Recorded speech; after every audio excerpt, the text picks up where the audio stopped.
Assalamualaikum warahmatullahi wabarakatuh.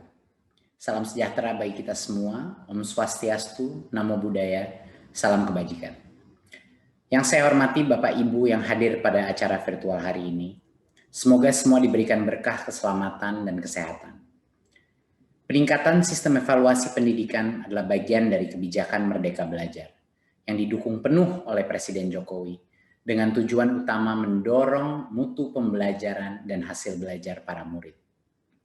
Untuk itu Kemendikbud mengeluarkan kebijakan asesmen nasional yang dirancang tidak hanya sebagai pengganti ujian nasional dan ujian sekolah berstandar nasional, tetapi sebagai penanda perubahan paradigma tentang evaluasi pendidikan.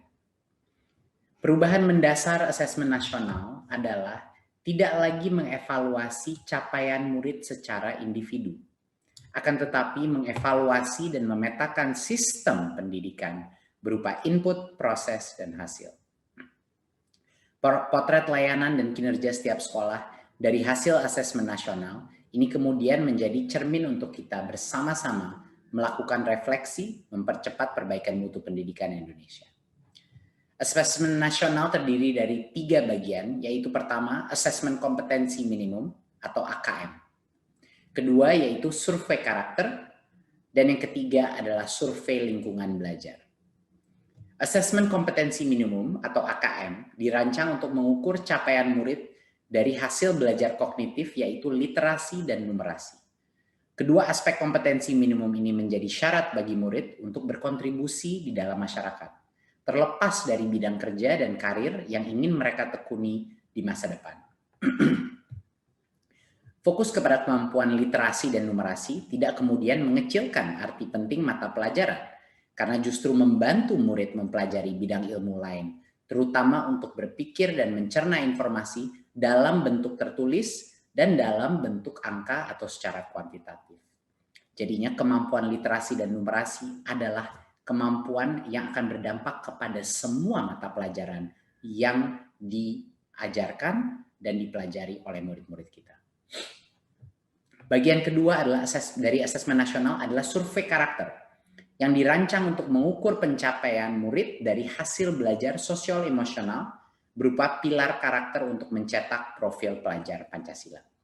Dengan 6 indikator utama yaitu beriman dan bertakwa kepada Tuhan Yang Maha Esa serta berakhlak mulia.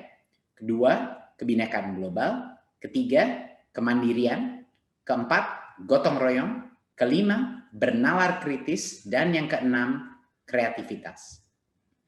Bagian ketiga dari asesmen nasional adalah survei lingkungan belajar untuk mengevaluasi dan memetakan aspek pendukung kualitas pembelajaran di lingkungan sekolah.